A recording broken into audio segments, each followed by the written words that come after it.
오늘 말씀은 수요일날 함께 나눈 말씀에 대하여 좀 더 깊이 들어가는 시간이 될 거예요. 수요일날 이 본문을 가지고 짧게 나눴는데 그 수요일날 말씀이 영상으로 올라가지 못했어요. 이게 방송이 다운이 돼서. 그래서 오늘은 이 말씀을 한 단계 더 깊이 들어가서 이 말씀을 나누도록 하겠습니다. 다윗은 우리에게 많은 글들을 남겨줬어요. 시편을 통해서도 그렇고 자기의 인생을 통해서도 그렇고 그 입술을 통하여 하나님이 세상에 전달하고자 하는 메시지들을 다윗은 굉장히 많이 전달을 했습니다. 그런데 오늘 본문은 다윗이 죽기 전에 다윗이 자기의 인생을 정리하는 마지막 순간에 이 글을 남겼습니다. 죽기 직전의 유언하고는 조금은 다르죠. 이거는 글로 남긴 말씀을 말하는 거예요. 다윗이 이 마지막 글을 자기의 인생의 마지막 지점에서 우리에게 어떤 글을 남겼을까? 그래서 굉장히 의미가 있죠. 지금 12월 달 들어서 제가 다윗에 대해서 계속 조명을 하고 있는데, 왜냐하면 우리가 메시아로 맞이하고 있는 이 땅에 다시 오실 그분이 다윗의 후손이다, 다윗의 씨다, 다윗의 뿌리다, 이렇게 조명되고 있거든요. 그래서 우리가 다윗을 아는 것이 굉장히 중요한 거예요. 올해의 표어가 뭐였죠? 우리에게 임하실 여호와를 힘써 알자. 그러니까 우리에게 임하실 여호와, 이제 이 세상을 정리하시기 위해서 오실 재림 예수에 대해서 정말 깊이 알아야 되는데, 그 예수 그리스도를 아는 데 있어서 마치 손잡이 같은 역할이 다윗이라는 거예요. 아브라함과 다윗의 자손, 다윗의 씨, 다윗의 뿌리, 다윗의 자손. 그럼 우리가 다윗을 알아야 우리에게 임하실 여호와에 대해서 좀 더 명확히 알 거 아니에요. 근데 그 다윗이 인생을 정리하는 마지막 단계에서 이 글을 남겼다는 거예요. 그게 굉장히 중요한 거잖아요. 그죠? 그래서 오늘 우리가 이제 예수님의 태어나신 날을 기념하기 전에 이 말씀이 얼마나 중요한지를 이제 함께 나누도록 하겠습니다. 이는 다윗의 마지막 말이다. 이새의 아들 다윗이 말한다. 높이 세워진 자, 야곱의 하나님께로부터 기름 부음 받은 자, 왕으로 기름 부음을 받았죠. 이스라엘의 노래 잘하는 자가 말하노라. 이 노래를 잘한다는 건 하나님께서 기름 부은 노래라는 거예요. 음성이 좋고 음악을 잘 알아서가 아니라 하나님이 원하시는 기름 부음 받은 노래를 불렀던, 찬양을 했던 자가 말하노라. 그러면서 중요한 얘기를 합니다. 여호와의 영이 나를 통하여 말씀하고 계시다. 내 말이 아니다. 내 의견도 아니다. 내가 왕으로서 지금까지 경험한 것도 아니다. 지금 이 순간에 내가 죽기 직전에 여호와의 영이 나를 통하여 말씀하신다. 그의 말씀이 내 혀에 있다. 내 혀를 통하여 이 말이 나오고 있지만 내 말이 아니다. 여호와의 영이 나에게 임하여서 그 말씀을 내 혀에 주셔서 내 혀가 이것을 전달할 뿐이다. 이걸 좀 굉장히 강조하고 있는 거예요. 그러니까 내 인생에 있어서 마지막 이 대목이 얼마나 중요한지를 계속 강조하는 거예요. 후손들에게. 이거 정말 너희들 깊이 새겨들어라. 내 말이 아니야. 내가 왕으로서 하는 것도 아니고 아버지로서도 하는 것이 아니야. 여호와 하나님이, 여호와의 영이 내게 임하여 내 입술에 이 말씀을 주었고, 내가 전하는 것 같지만 내 말이 아니라는 거예요. 글로 써서 후손 대대로 이 글이 전해져야 된다는 거예요. 3절에 이렇게 시작합니다. 이스라엘의 하나님이 말씀하시며 이스라엘의 반석이 내게 가르쳐 주셨다. 내게 말씀하셨다. 뭐를? 자, 이르시기를, 여기가 이제 끝이에요. 이르시기를. 그 다음은 하나님이 하신 말씀이에요. 그죠? 이르시기를. 자, 하나님이 지금 무엇을 말씀하시냐면, 여호와의 영이 무엇을 말씀하시냐면, 사람을 공의로 다스리는 자가 있을 것이다. 하나님을 경외함으로 다스리는 자가 있을 것이다. 그는, 지금 다윗을 말하는 게 아닙니다. 이거는 하나님이 말씀하셨는데, 사람을 공의로 다스릴 자가 올 것이고 하나님을 경외함으로 다스리는 자가 있을 것인데, 그는 세 가지 특징이 있다. 돋는 해의 아침 빛 같고. 예수님을 표현하는 말들 중에 이런 게 있어요. 하나님께로부터 오는 영광이다. 요한복음에 나오는 말씀이죠.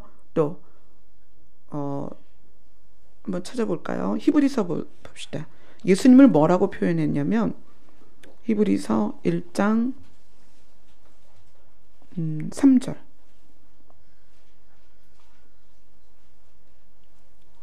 이거 함께 나눴던 본문이죠. 히브리서 1장 3절. 예수님을 뭐라고 표현했는가? 같이 읽습니다. 시작. 이는 하나님의 영광의 강체시요 그 본체의 형상이시라. 그의 능력의 말씀으로 만물을 붙드시며 죄를 정결하게 하는 일을 하시고 높은 곳에 계신 지극히 크신 이의 우편에 앉으셨느니라. 이분은, 예수님은, 메시아는 하나님의 영광의 광채시요 그 본체의 형상이니라. 이것을 제가 말씀드리면서 하나님의 본질이 그대로 반영되었다라고 이야기를 했어요. 그런데 다윗이 예수 그리스도에 대하여 뭐라고 첫 번째 표현했냐면, 그는 돋는 해의 아침 빛 같다. 그건 무슨 얘기냐면, 해가 있는데 해가 비치고 있다, 해가 살아있다, 해가 자기 역할을 하고 있다라는 것이 무엇으로 표현이 되냐면 빛으로 표현이 되는 거예요. 빛. 그 빛이 우리에게까지 도달해서 지구의 생명체를 살리고 있는 거잖아요. 태양이 만약에 자기 역할을 못한다면 무엇으로 표가 되냐면 빛이 사라지는 거예요. 태양 자체가 있느냐 없느냐 보다 이 태양이 자기 역할을 하느냐 안 하느냐는 빛으로 증명이 되는 거예요. 그래서 지구가 태양에게서 등을 돌린 쪽은 낮이에요, 밤이에요? 밤이죠. 빛이 도달하지 않은 거예요. 그러니까 태양의 영향력이 도달하지 않으면 어둠인 거예요. 그리고 태양의 영향력이, 그 태양의 본질의 능력이 도달하는 것은 빛이 있다. 그러니까 예수 그리스도를 뭐라고 표현했냐면 돋는 해의 아침빛 같다. 가장 강력하게 깨끗하게 그 태양의 본질을 적용시키고 있는 것이 빛이라는 빛. 그러니까 예수님이 누구시냐면 빛의 근원이신, 본질의 빛이신 하나님의 모든 것을 반영하는 분이 예수 그리스도다.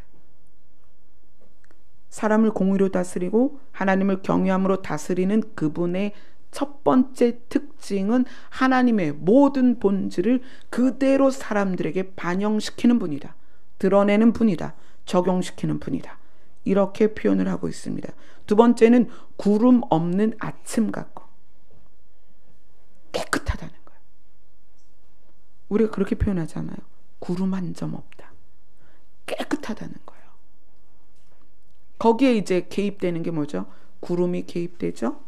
그 다음에 뭐 안개가 개입될 수도 있고, 이게 심하면은 벼락이 칠 수도 있고, 이거는 개입이에요. 이런 모든 것이 개입되기 전 상황. 아침 하늘, 구름 없는 아침 같다. 예수 그리스도는 그런 분이에요. 그래서 우리가 지난 설교 때도 나눴죠. 예수님이 뭐라고 얘기하셨냐면 나는 스스로 아무것도 할 수 없다. 예수 그리스도는 구름이 없는 아침 같다. 클리어. 아무것도 없다. 깨끗하다는 거예요. 그것에 무엇이 반영되는 거다? 하나님의 의지가 반영되는 거다. 그래서 구름이 생기든 벼락이 치든 태풍이 불든 하나님이 하신다. 예수님은 그런 분이라는 거예요. 자, 세 번째, 예수님을 어떤 분으로 표현했나요? 비가 내린 후에 광선으로 땅에서 움이 돋는 새풀 같다라고 얘기했어요. 자, 비가 내리면 땅이 어때요? 촉촉해지죠. 거기에 빛이 쫙 내리쳐요. 그러면 그 땅 속에서 뭐가 솟아나는 거예요? 새싹이 나오는 거예요. 이거는 사실 의미하는 바가 좀 많아요. 어떤 거냐면 본문을 여기에서 보지 말고 이사야로 갑시다. 이사야서 53장. 다윗은 예수님을 움이 돋는 새풀, 새싹 같다고 얘기하는 거예요. 다윗은. 이사야는 예수님을 뭐라고 얘기했을까요? 이사야서 53장 1절부터 9절까지입니다.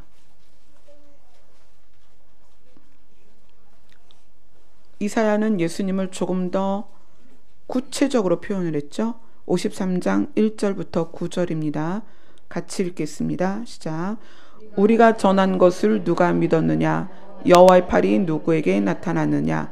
그는 주 앞에서 자라나기를 연한 순 같고 마른 땅에서 나온 뿌리 같아서 고운 모양도 없고 풍채도 없은즉 우리가 보기에 흠모할 만한 아름다운 것이 없도다. 그는 멸시를 받아 사람들에게 버림받아 간고를 많이 겪었으며 질고를 아는 자라. 마치 사람들이 그에게서 얼굴을 가리는 것 같이 멸시를 당하였고 우리도 그를 귀히 여기지 아니하였도다. 그는 실로 우리의 질고를 지고 우리의 슬픔을 당하였거늘 우리는 생각하기를 그는 징벌을 받아 하나님께 맞으며 고난을 당한다 하였노라. 그가 찔림은 우리의 허물 때문이요 그가 상함은 우리의 죄악 때문이라. 그가 징계를 받음으로 우리는 평화를 누리고 그가 채찍에 맞음으로 우리는 나음을 받았도다. 우리는 다 양 같아서 그릇 행하여 각기 제 길로 갔거늘 여호와께서는 우리 모두의 죄악을 그에게 담당시키셨도다. 그가 곤욕을 당하여 괴로울 때에도 그의 입을 열지 아니하였으며 마치 도수장으로 끌려가는 어린 양과 털 깎는 자 앞에서 잠잠한 양같이 그의 입을 열지 아니하였도다. 그는 곤욕과 신문을 당하고 끌려갔으나 그 세대 중에 누가 생각하기를 그가 살아있는 자들의 땅에서 끊어짐은 마땅히 형벌받을 내 백성의 허물 때문이라 하였으리요. 그는 강포를 행하지 아니하였고 그의 입에 거짓이 없었으나 그의 무덤이 악인들과 함께 있었으며 그가 죽은 후에 부자와 함께 있었도다. 이사야는 예수 그리스도에 대하여 연한 순 같다라고 표현을 했습니다. 연한 순은 밟으면 부서져요. 자기를 방어할 수가 없는 거예요. 예수님이 그러셨어요. 자기의 죄악 때문이 아니라 인류의 죄 때문에 찌르면 찔림을 당하고 밟으면 밟힘을 당하고 때리면 맞고 침을 뱉으면 그 수치를 그대로 당하셨어요.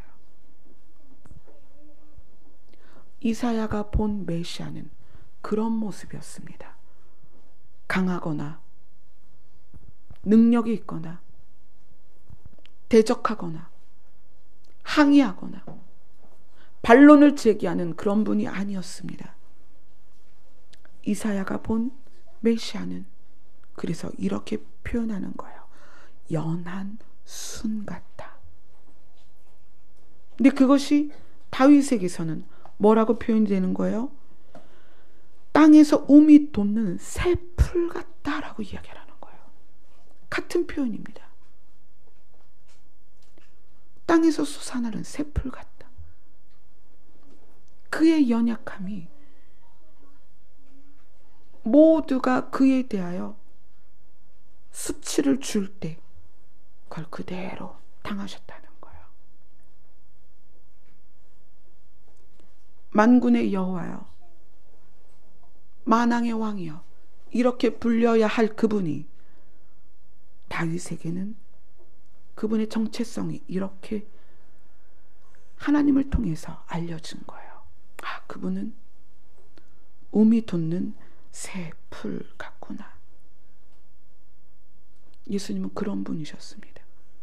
또 이건 어떤 의미가 있냐면 자기 스스로 나오는 것이 아니라 비 내린 후에 광선으로, 그러니까 싹이 나기 위한, 생명이 움트기 위한 조건들이 있습니다. 우리 아이들이 학교에서 강낭콩 키우기 해본 사람? 조건. 물 줘야 돼. 햇빛 받아야 되고. 그치? 조건이 있습니다. 움이 트기 위해선 조건이 있어요. 여기서도 비가 내렸고 빛이 비쳤다. 예수 그리스도 자신이 내가 하나님이야 라고 등장한 게 아니라는 거예요. 하나님의 뜻에 의하여, 하나님의 의도에 의하여 하나님이 지정한 곳에서 나왔다는 거예요. 우리 그런 거 있지 않나요? 태어나 보니까 대한민국이야. 뭐 헬조선 막 이렇게 얘기하잖아요. 우리나라 정말 좋은 나라인데 일부는 또 그렇게 생각을 안 하나 봐요. 전 세계에서 가장 좋은 나라가 대한민국이라고 믿고 지금까지 살았는데, 대한민국에서 태어난 것을 저주라고 느끼는 청년들이 있습니다. 태어나서 자기의 부모에 대하여, 자기의 환경에 대하여, 자기의 외모에 대하여, 자기의 조건에 대하여 불만을 토하는 사람이 얼마나 많은지 몰라요. 예수님은 하나님이시지만 그 하나님이신 예수님이 얼마나 낮은 자리에서 나셨는지 우리는 그의 첫 모습을 구유에서 보았습니다. 만왕의 왕이신 그분의 첫 모습을 부드러운 침대가 아니라 구유에서 봤다는 거예요. 구유가 뭐예요? 우리 주일학교 구유가 뭐야? 예수님이 구유에서 나셨대.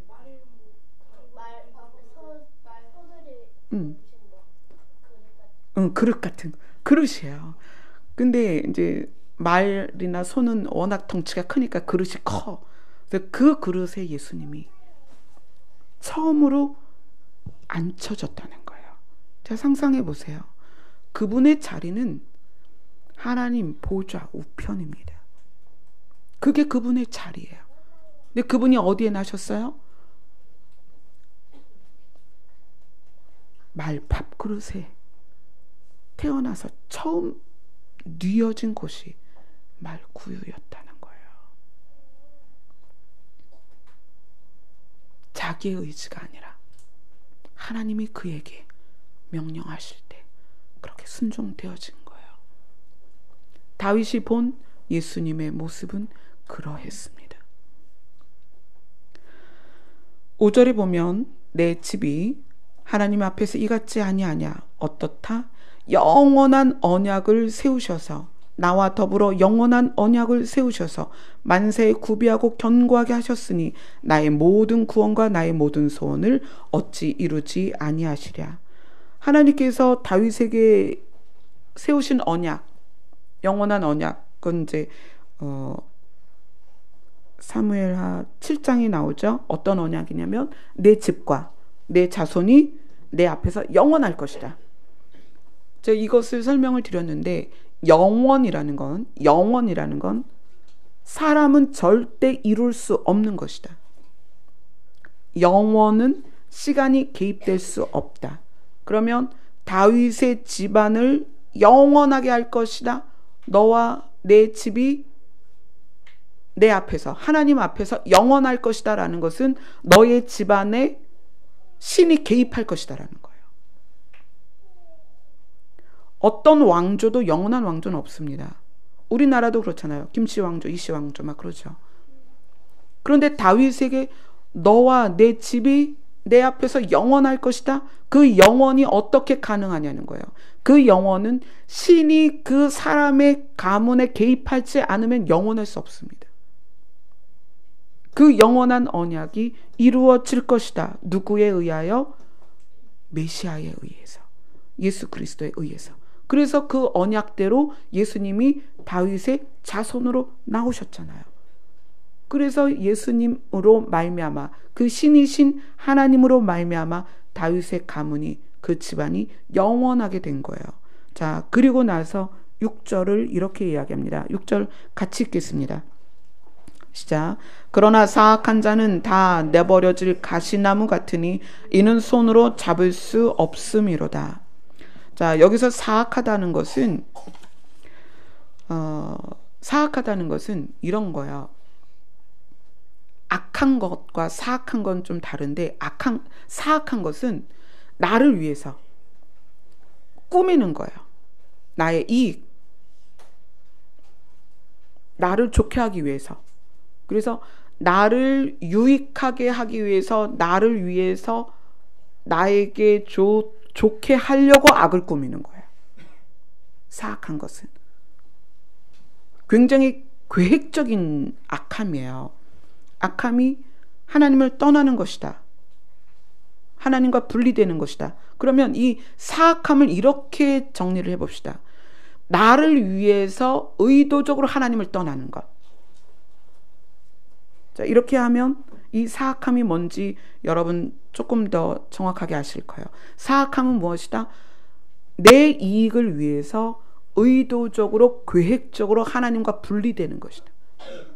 이 사악한 자는 다 내버려질 가시나무 같다. 사악한 자는 가시나무 같다 라고 이야기하면서 이는 손으로 잡을 수 없다. 왜 손으로 잡을 수 없죠? 가시나무를? 그렇지. 가시에 찔리니까 손으로 잡을 수 없다는 거예요. 그래서 그 다음에 7절을 이렇게 이야기합니다. 7절 같이 읽겠습니다. 시작. 그것들을 만지는 자는 철과 창자루를 가져야 하리니 그것들이 당장에 불살리리로다. 가시나무가 손을 찌르고 상처나게 하니까 손으로는 잡을 수 없다. 그래서 그것들을 만지는 자는, 그 가시나무를 다루어야 하는 자는 철과 창자루를 가져서 그것으로 가시나무를 모아서 어떻게 한다? 불사를 것이다. 자, 요 부분이 다윗이 죽기 전에 왜 이걸 얘기하냐는 거예요. 자, 생각해 보세요. 사악한 자들, 자기를 위해서 의도적으로 하나님과 분리되는 일들을 선택하는 그 사악한 자들은 가시나무 같다. 근데 그것은 손으로 잡을 수 없으니까 뭐가 있어야 된다? 철과 창자루가 있어야 된다. 그걸 가지고 가시나무를 모아서 불사를 거다. 왜 하필 이 대목이 다윗이 죽기 전에 이 대목을 썼냐는 거예요. 이게 도대체 무슨 의미냐는 거예요. 이 의미는 계시록을 가야 알 수 있습니다. 계시록 12장으로 갑니다.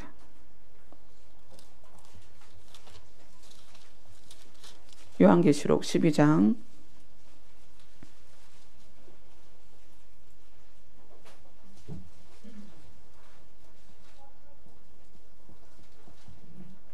계시록 12장 5절입니다.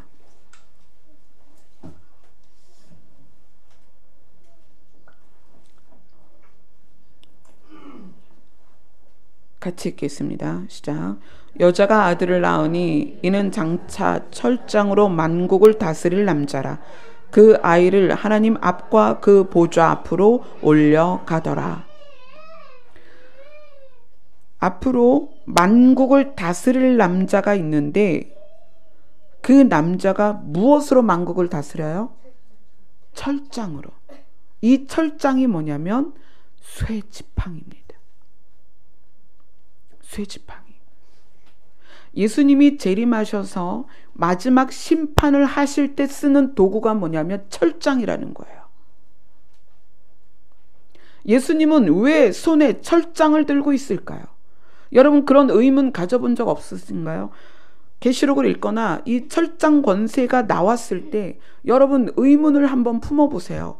왜 그 많은 도구들이 있는데 왜 쇠꼬챙이, 쇠지팡이를 예수님이 손에 들고 다스리냐는 거예요. 왜 예수님의 손에는 쇠지팡이가 들려있냐는 거예요. 왜 그럴까요? 쇠지팡이, 철장을 들어야 하는 예수님의 그 이유, 그것을 오늘 다윗이 이야기하고 있는 거예요. 마지막에 예수 그리스도가 이 만국을 심판하실 때 예수님은 쇠지팡이로 무엇을 구분하신다? 가시나무를 추려서 불에다 드신다는 거예요. 왜? 손으로 잡을 수 없기 때문에. 예수님은 자기의 생애를 통하여 아픈 자들에게 손을 얹으셨습니다. 죄인들의 손을 잡아주셨습니다. 그들의 눈물을 닦아주셨고 죽은 자를 살리셨습니다. 그때 예수님은 그 일을 손으로 행하셨습니다. 눈썹이 다 빠지고 코가 문드러진 문둥병자에게 다가가셔서 병을 고치기 전에 하신 게 예수님은 손을 얹으셨습니다. 그런데 유일하게 예수님이 손을 대지 않을 사람이 있다는 거예요. 그게 누구냐면 가시나무라는 거예요. 마지막 때에. 그래서 그 가시나무를 구분해서 불에다 던지기 위해 필요한 게 철장이라는 거예요. 그리고 다윗이 그것을 보고 오늘 마지막으로 유언처럼 이 이야기를 나누는 거예요. 사악한 자는 다 내버려질 가시나무 같으니 이 가시나무는 손으로 잡을 수 없기 때문에 그것을 만지는 자, 그것을 다루시는 분이 철과 창자루를 가져야 한다. 그래서 예수 그리스도께서 철장 권세로서 그들을 다스려서 그들을 모아서 어떻게? 불못에 불에 던져버리신다는 거예요. 오늘 다윗은 이 마지막 때의 사람의 부류를 두 가지로 나누고 있습니다. 하나는 연한 순 같은 예수 그리스도, 마지막 때의 가시나무, 이렇게 두 가지로 구분을 하고 있습니다. 가시나무와 연한 순은 전혀 다릅니다. 가시나무는 누구도 발로 밟을 수 없습니다. 자기 스스로 발로 밟히기를 거부하는 거예요. 그래서 가시가 나온 거예요. 자기 몸에서. 나 건들지 마. 내가 알아서 할 거야. 나는 나를 위해서 살 거야. 나는 나를 방어할 거야. 나는 내가 오라. 내 뜻대로 살 거야. 그래서 수없이 말로 사람들을 찌르고 비난하고 아프게 하고 그러면서 그것을 정당화하는 게 가시나무입니다.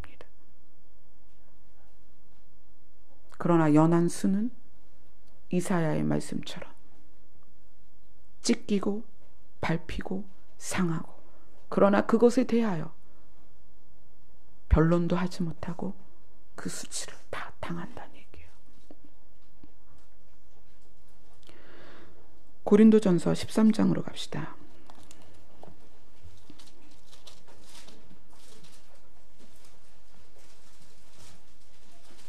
고린도전서 13장은 여러분이 잘 아시는 사랑에 대한 완전한 이해가 담겨 있는 곳입니다. 근데 제가 존경하는 어떤 목사님이 이것을 이렇게 풀어주셨어요. 저에게. 이 사랑장의 핵심은 5절이다. 5절의 핵심은 뭐냐면 자기의 유익을 구하지 아니하는 것, 이것이 사랑이다. 사악한 것이 뭐다? 자기의 이익을 위하여 나쁜 마음을 갖는 것이 사악한 것입니다. 그래서 사악한 자들이 악을 도모할 수밖에 없는 거예요. 또 자기의 유익, 자기를 이익을 위해서 살다 보니까 하나님에게서 떠날 수밖에 없는 거예요.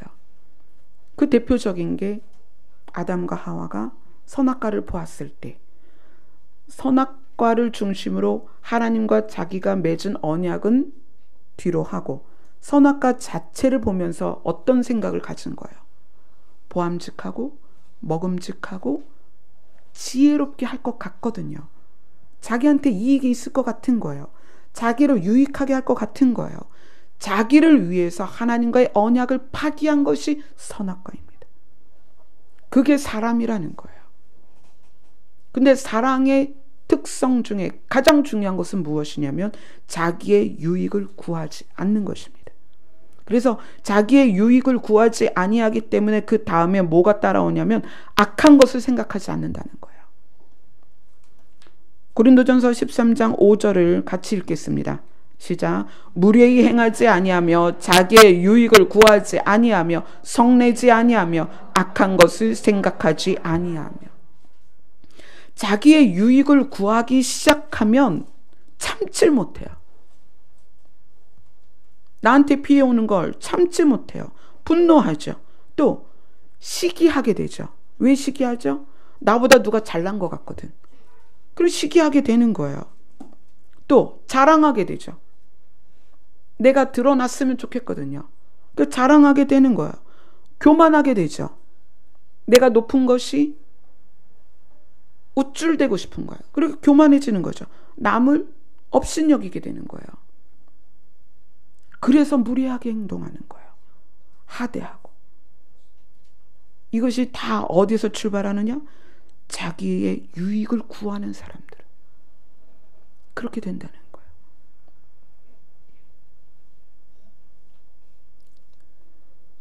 사악한 자들은 가시나무같이 변해갑니다. 출발이 연한 순 같았다 할지라도 자기의 유익을 구하기 시작하면 가시나무로 변해갑니다. 우리는 그것에 대하여 우리 스스로 선택할 수 있습니다. 핑계대지 마세요. 상처 때문에, 누구 때문에, 부모 때문에, 내가 태어나 보니까 결국은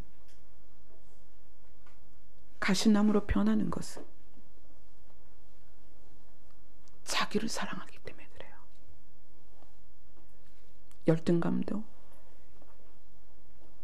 마찬가지입니다. 자기를 사랑하기 때문에 그래요. 자기의 유익을 구하기 시작하면 결국 하나님에게서 멀어질 수밖에 없어요. 그러한 자들이 어떻게 변하느냐? 가시나무로 변한다는 거예요. 그래서 예수님이 정확하게 말씀하셨죠. 마지막 때에 나타나는 현상은 사랑이 식어지리라. 사랑이 식어지면 모든 사람들은 자기의 이익을 추구하기 시작합니다. 그래서 나타나는 현상이 마지막 때에는 사납게 될 것이다. 제가 여러분에게 여러 번 말씀드렸잖아요. 마지막 때에 가장 두드러진 현상은 사나워지는 것입니다.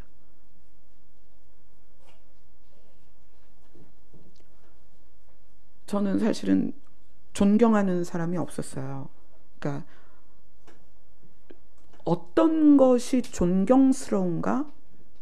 그 개념을 못 갖고 있었어요. 여러분 존경하는 사람이 누구냐 물어보면 무엇을 존경할 것으로 삼을 것이냐 이거부터 생겨야 돼요. 그렇죠? 뭐 사업적으로 성공한 사람이 나는 존경의 기준이다. 이럴 수 있죠? 노벨상 받은 사람이 존경의 기준이 될 수도 있는 거예요. 그러니까 존경의 기준이 사람마다 다르죠. 저는 그 존경의 기준을 세우질 못해서 존경한다라는 그 개념이 별로 누구를 존경할 수 있을까 이렇게 기준이 없었어요.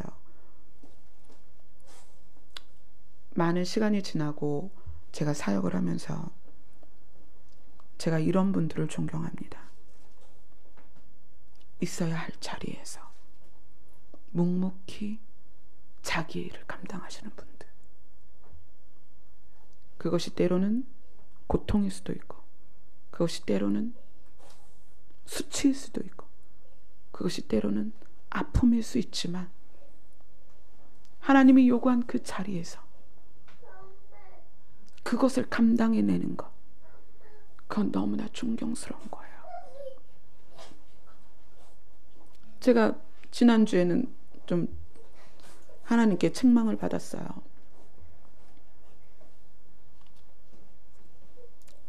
왜 책망을 받았냐면, 제가 추진해야 되는 일들이 있는데 그 추진해야 되는 일들에 대해서 주저함이 있었어요. 주저함.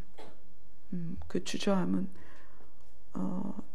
관계 안에서 이렇게 저렇게 이제 오해들이 발생이 되고, 그런 오해들에 의해서 상처가 되다 보니까 걸음을 내딛지 못하고 주저하고 있었어요. 근데 하나님께서 저를 책망하셨어요. 내가 너를 지금까지 왜 썼는지 너는 아니? 여러분이 보실 때 하나님이 저를 왜 쓰실까요?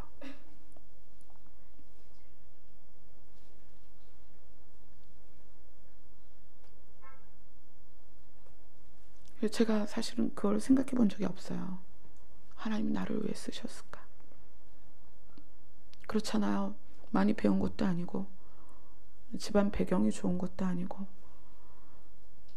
저 자신이 뭐 달란트가 많은 것도 아니고, 할 줄 아는 것도 거의 없고, 제가 맨날 저와 동역하는 분들에게 이것도 못해요, 저것도 못해요, 저는 맨날 못한다고 하거든요. 내가 너를 지금까지 왜 썼는 줄 아니? 너는 내가 말할 때 예라고 대답하기 때문이야. 아니요? 왜요? 제가 왜요? 그걸 왜 해야 돼요?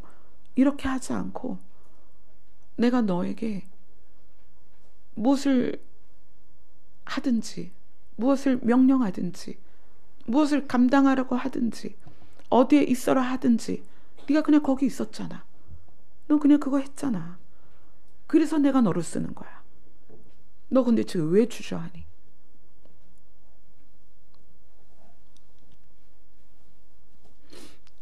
그래서 죄송해요. 순간 저도 오해받는 게 싫고 비난받는 게 싫었던 거예요. 그래서 하나님이 무엇을 원하시는지 명확히 알지만 시작을 못하고 있었어요. 아, 이런 것들이 자기의 유익을 구하는 시작들이구나.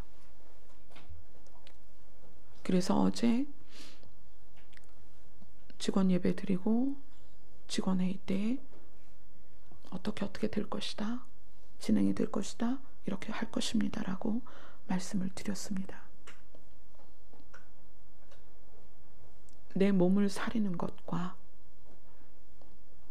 나를 지키려고 하는 것들이 가시가 되는 거예요. 근데 이것이 강해지기 시작하고 정당화되기 시작하면 이런 거죠. 무엇 때문에 내가 이렇게 행동하는 것, 무엇 때문에 내가 이렇게 말하는 것, 무엇 때문에 내가 분노하는 것, 무엇 때문에 내가 상대를 공격하는 것, 비난하는 것, 이렇게 정당화하기 시작하면 여러분 몸에서는 날카로운 가시들이 하나하나 늘어나게 될 것입니다. 예수님은 그것을 철장으로 다스리십니다. 그래서 이 마지막 세대를 살아가는 우리에게 죽기 전 다윗은 이것을 이야기하는 거예요. 예수 그리스도를 본받아라. 그분은 연한 순 같다. 그러나 그분의 손에 들려있는 철장은 가시나무를 다룰 것이다. 가시나무는 누구냐? 자기의 유익을 도모하는 자들. 우리의 중심은 하나밖에 없습니다. 나를 향한 중심이냐, 하나님을 향한 중심이냐. 우리의 사랑은 하나뿐입니다. 나를 사랑하는 것이냐, 하나님을 사랑하는 것이냐. 우리의 집중은 하나입니다. 나를 집중하느냐, 하나님을 집중하느냐. 여러분이 선택하셔야 됩니다.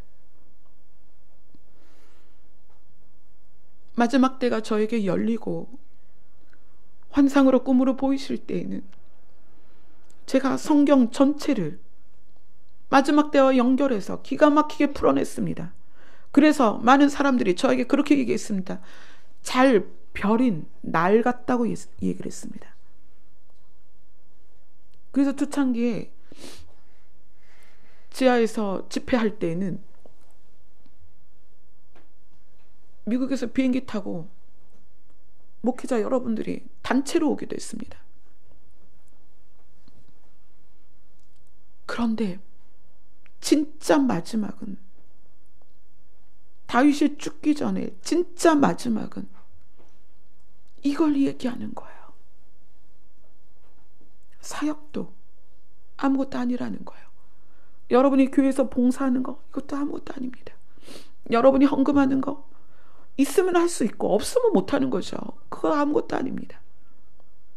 마지막 때의 징조들을 역사와 꿰뚫는 거, 인터넷 들어가서 몇 시간만 연구하면 다 알 수 있습니다.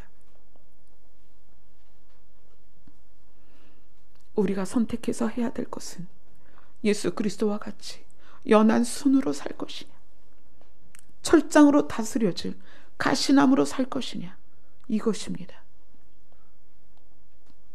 예수님 곧 오십니다. 여러분의 생명이 얼마나 남았다고 생각하십니까?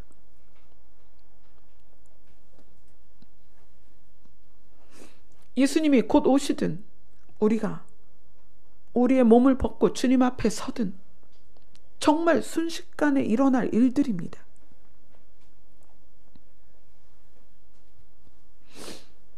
그러한 우리에게 다윗이 죽기 전에 하는 이야기는 이것이에요.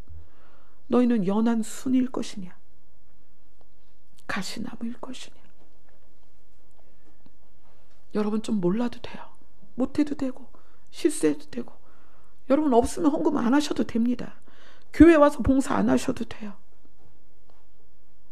그냥 주님 앞에서 주님을 닮아가세요. 제가 여러분에게 원하는 것은 그것입니다. 물론 제가 할 줄 아는 게 너무 없어서 저희 사역자들이 많이 도와주셔야 이 사역을 감당합니다. 그러나 어느 누구도 저를 돕지 않는다고 해도 이 사역 안에서 반드시 이루어져야 할 것은 여러분 개인이 비 내린 후에 하늘에서부터 내리쬐는 광선으로 인하여 움터서 올라온 새싹 같아야 된다는 거예요. 그걸 예수님이 뭐라고 표현하셨어요? 어린아이와 같지 아니하면 천국에 들어갈 수 없다.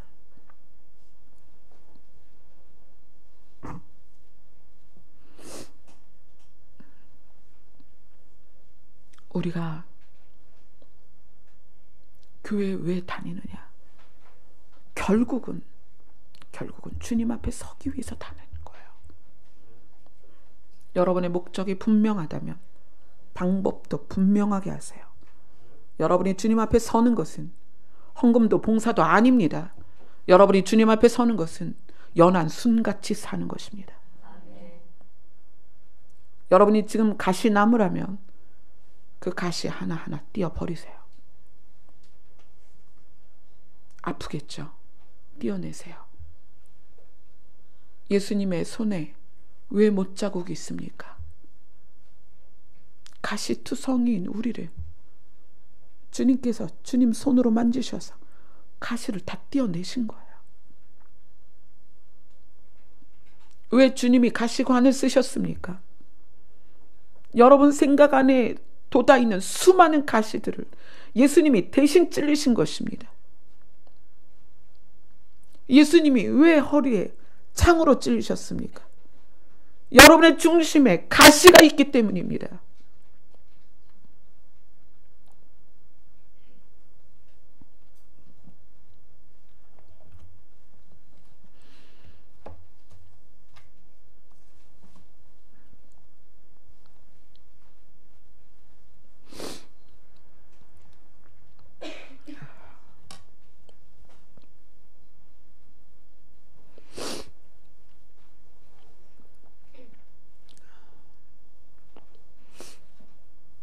저는 여러분들이 이곳에 못 오셔도 되고 다른 교회를 가셔도 되고 상관이 없어요.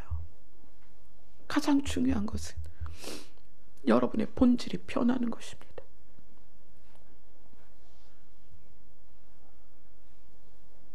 예수 그리스도가 하나님의 본질이라면 여러분의 본질은 예수 그리스도여야 합니다. 아멘. 그래서 여러분은 삶에서 가시나무로 드러나는 것이 아니라 연한 순같이 드러나셔야 합니다. 아멘. 기도하겠습니다.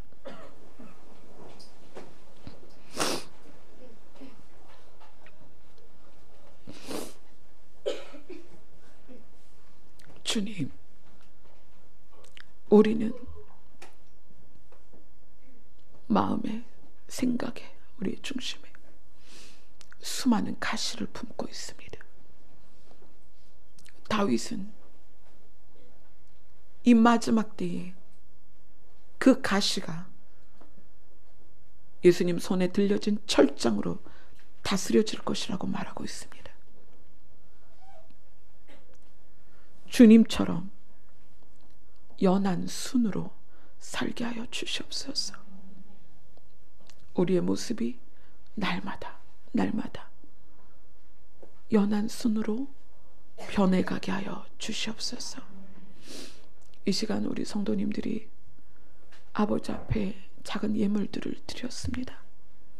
이 예물이 이 땅의 많은 사람들의, 또 우리 교회 안에 우리의 가시를 제거하는 비용으로 쓰이게 하여 주시옵소서.